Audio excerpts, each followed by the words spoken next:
Hello students, welcome to new study point. देखिए the topic which I have selected today is mechanism of DNA replication.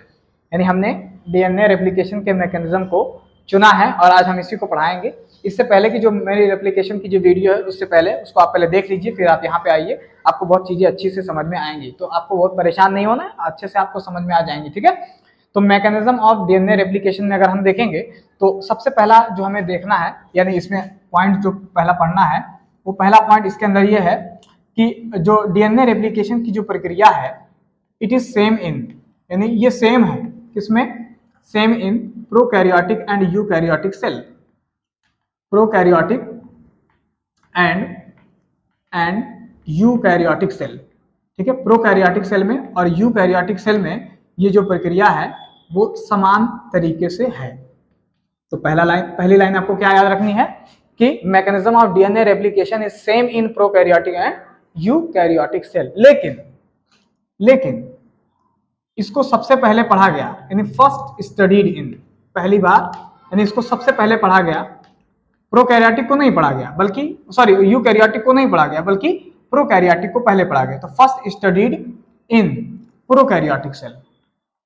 ठीक है, यानी पहले इसको किसमें पढ़ा गया बेटा, प्रोकैरियोटिक सेल के अंदर पढ़ा गया। राइट, प्रोकैरियोटिक सेल में क्यों पढ़ा गया, इसकी वजह थी, सबसे पहला वजह क्या थी कि इसका जो डीएनए था ना वो स्मॉल था। कैसा था, स्मॉल था, यानी छोटा था। ठीक है, छोटा था, और जो डीएनए था वो सर्कुलर डीएनए था। कैसा था, सर्कुलर डीएनए था। ओके, और एक बहुत बड़ी बात, क्या बड़ी बात यह है कि यहाँ पे यानी प्रोकैरियोटिक सेल के अंदर लेस कॉम्प्लिकेटेड सुपर कॉइलिंग थी, लेस कॉम्प्लिकेटेड। आप लोग हमारी वीडियो जो है सुपर कॉइलिंग के पीछे देख लीजिए, लेस कॉम्प्लिकेटेड सुपर कॉइलिंग, यानी सुपर कॉइलिंग बहुत ही लेस कॉम्प्लिकेटेड थी। तो ये काफी आसान था कि इसको जो है वो पढ़ लिया जाए, पहले प्रोकैरियोटिक सेल को पढ़ा जाए।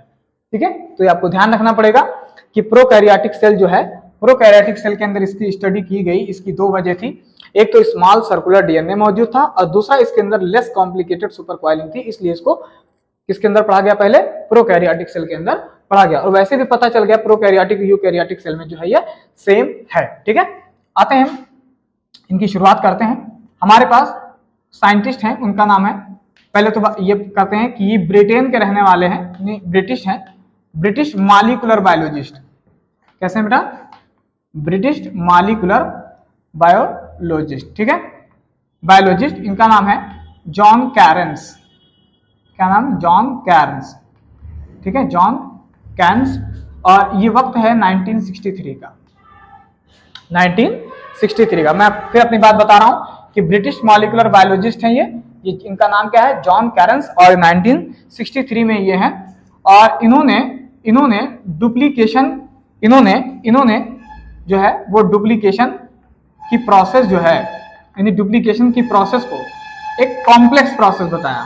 क्या बताया, एक कॉम्प्लेक्स प्रोसेस बताया कि भाई डुप्लीकेशन की जो प्रोसेस है वो एक कॉम्प्लेक्स प्रोसेस है। ठीक है, और इन्होंने जिसमें इसको किया उसका नाम क्या था भाई, एस्चेरिचिया कोलाई। आप जानते हैं most of the experiment is done on Escherichia coli, Escherichia coli.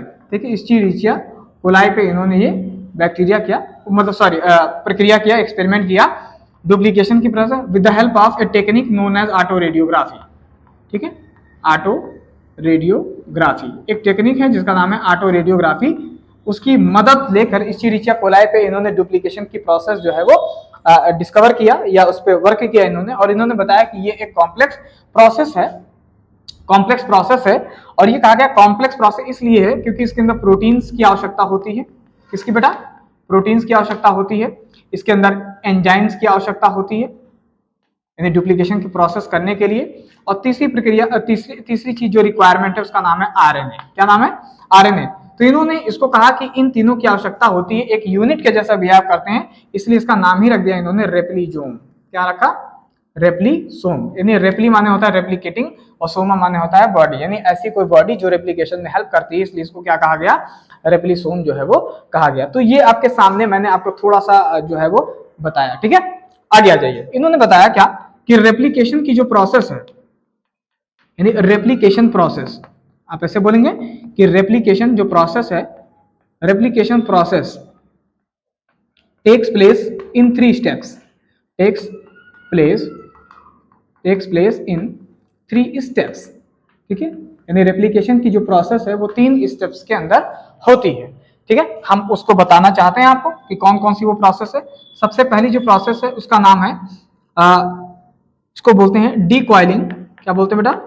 डीकॉइलिंग and recoiling. आप देखिए, decoiling and recoiling of DNA super coil, DNA super coil, ठीक है, डीएनए सुपर कॉइल। क्लियर? और सेकंड अगर आप देखेंगे तो उसको बोलते हैं unwinding, unwinding, unwinding and melting of, अब देखिए मैं स्पीड से थोड़ा लिख रहा हूं, melting of DNA double helix, DNA double helix, ठीक है। यानी डीएनए डबल हेलिक्स की अनवाइंडिंग या उसको मेल्टिंग बोलते हैं। क्या बोलते हैं? मेल्टिंग बोलते हैं, ठीक है। थर्ड है सिंथेसिस ऑफ पॉलीन्यूक्लियोटाइड चेन, ठीक है, synthesis of polynucleotide chain, polynucleotide chain, ठीक है। ये 3 स्टेप्स के अंदर हम जो रेप्लिकेशन की प्रोसेस है उसको हम क्या करेंगे, जो है वो कंट्रोल करेंगे, ठीक है। तो देखिए पहला लिखा डीकॉइलिंग एंड रिकॉइलिंग। पहले हम डीकॉइल करेंगे यानी कॉइलिंग को खोलेंगे, रिकॉइलिंग का मतलब फिर हम रिकॉइल करेंगे किसका? डीएनए सुपर कॉइल, ठीक है। सुपर कॉइल एक ऐसा टर्म है जिसमें डीएनए काफी कंडेंस होता है, ठीक है। और उसके बाद लिखा है अनवाइंडिंग, अब हम डीएनए को सेपरेट करेंगे या इसी को मेल्टिंग, ठीक है। और अनवाइंडिंग मतलब थोड़ा सा उसको अनवाइंड करेंगे, उसके बाद उसकी मेल्टिंग कराएंगे, किसकी? डीएनए डबल हेलिक्स की, यानी ये सुपर कॉइल नहीं है, ठीक है। और उसके बाद हम पॉलीन्यूक्लियोटाइड चेन की क्या कराएंगे? सिंथेसिस कराएंगे। तो सबसे पहला जो हम पॉइंट उठा रहे हैं वो पहला वाला उठा रहे हैं जिसका नाम क्या है बेटा? डीकॉइलिंग। क्या नाम बेटा? Decoiling and recoiling, and recoiling, decoiling and recoiling of DNA super coil, of DNA super coils, ठीक है, डीएनए सुपर कॉइल्स। इसका हम क्या कराएंगे? डीकॉइलिंग एंड रिकॉइलिंग कराएंगे। आप जानते हैं कि अब इस स्टेप पे पढ़ते हैं कि जो आप जानते हैं कि डीएनए एक कॉम्पैक्ट मॉलिक्यूल है। कैसा मॉलिक्यूल है? कॉम्पैक्ट मॉलिक्यूल है। जब ये सुपर कॉइलिंग में होता है तो ये काफी कॉम्पैक्ट है, या आप इसको बोलते हैं काफी ये कंडेंस्ड है, काफी ये कंडेंस्ड है, ठीक है। या आप ऐसे बोल सकते हैं काफी ये सुपर कॉइल है। क्या बेटा? Super coil. क्यों है ऐसा? ऐसा इसलिए है क्योंकि इसके अंदर हिस्टोन्स प्रोटीन पाई जाती है, ठीक है। हिस्टोन्स प्रोटीन्स आर फाउंड, ठीक है, हिस्टोन्स प्रोटीन्स आर फाउंड, ठीक है। हिस्टोन प्रोटीन पाई जाती है, इसीलिए इसको क्या कहा जाता है? हिस्टोन्स प्रोटीन जो है वो पाई जाती है, इसलिए जो डीएनए है वो काफी क्या है? कॉम्पैक्ट है, या इसको हम क्या बोलते हैं? सुपर कॉइल्स है, ठीक है। यानी इसको हम क्या बोलते हैं? खूब ज्यादा सुपर कॉइलिंग होती है, ठीक है। अब क्या किया जाएगा कि ये डीकॉइलिंग और रिकॉइलिंग, अच्छा आपने देखा कि जब डीएनए है जब वो डीकॉइल करता है तो जैसे ही रेप्लिकेशन की प्रक्रिया कंप्लीट हो जाती है तो वो पीछे पीछे रिकॉइल करता हुआ भी चला जाता है। तो इसकी जो डीकॉइलिंग और रिकॉइलिंग है वो यहाँ पे मैं लिख रहा हूँ, ठीक है, काफी वहां जगह नहीं है, तो वो एक एंजाइम से रेगुलेट की जाती है। किससे की जाती है बेटा? एंजाइम से जो है वो रेगुलेट की जाती है, और उस एंजाइम का नाम है टोपो आइसोमेरेज। क्या नाम है बेटा? टोपो आइसोमेरेज एंजाइम, ठीक है, टोपो आइसोमेरेज एंजाइम इसको कहा जाता है। क्लियर? टोपो आइसोमेरेज एंजाइम कहा जाता है। ये क्या करता है? ये करता पहले ये है कि इट रिलीव टेंशन, ठीक है, या ऐसे बोल सकते हैं इट रिलीज टेंशन, यानी ये क्या करता है? टेंशन को रिलीज करता है। टेंशन का रिलीज का मतलब मैं भी आपको बताता हूं और अच्छे से बताता हूं। आप देखिए, टेंशन को खत्म करने के लिए एक और प्रोटीन होती है, उसका नाम है SSBS, ठीक है, यानी सिंगल स्ट्रैंडेड, ठीक है, single stranded binding protein. Okay, आगे यहाँ पे देखिए एंजाइम्स टोपो आइसोमेरेज एंजाइम इसका नाम है।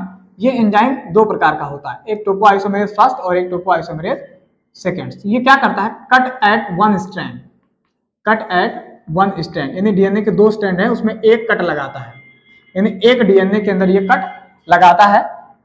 और सेकेंड वाला क्या करता है, कट एट बोथ स्ट्रैंड्स, ठीक है, यानी दोनों स्ट्रैंड्स पे कट लगाएगा, वो cut at both strands end, sorry at नहीं, एंड एट स्पेसिफिक पॉइंट, ठीक है, एट स्पेसिफिक पॉइंट, ठीक है, स्पेसिफिक पॉइंट पे ये कट लगाता है। क्लियर। उसके बाद क्या करता है, उसके बाद यानी कट को हम निक भी बोल सकते हैं। उसके बाद इसको रिसील कर देता है, रिसील द गैप, ठीक है, गैप को क्या करेगा बेटा, रिसील जो है वो कर देगा। तो इसका काम यह है कि जो डीएनए सुपर कॉइल है, तो डीएनए सुपर कॉइल में जगह जगह जो है वो निकिंग करता है, और निकिंग करने के बाद उसके टेंशन को कम करता है, उसके टेंशन को कम करता है, यानी उसके कंडेंस को कम करता है। उसके बाद उसको फिर से जो है वो मतलब क्या कहते हैं उसको जो है वो ज्वाइन कर देता है। इसीलिए इस वाले एंजाइम को यानी टोपो आइसोमेरेज सेकंड को डीएनए गायरेज के नाम से जाना जाता है, डीएनए गायरेज के नाम से जाना जाता है। तो ये आपका हो गया पहला स्टेप्स, यानी डीकॉइलिंग एंड रिकॉइलिंग। यानी इसका काम पहले है डीकॉइल करना, और जब रेप्लिकेशन या डुप्लीकेशन हो जाए तो फिर से उसको क्या कर देना, रिकॉइल करना। ये इस टोपो आइसोमेरेज का जो है वो काम है, यानी डीएनए गायरेज का काम है। ये क्या करता है आप ध्यान रखिएगा।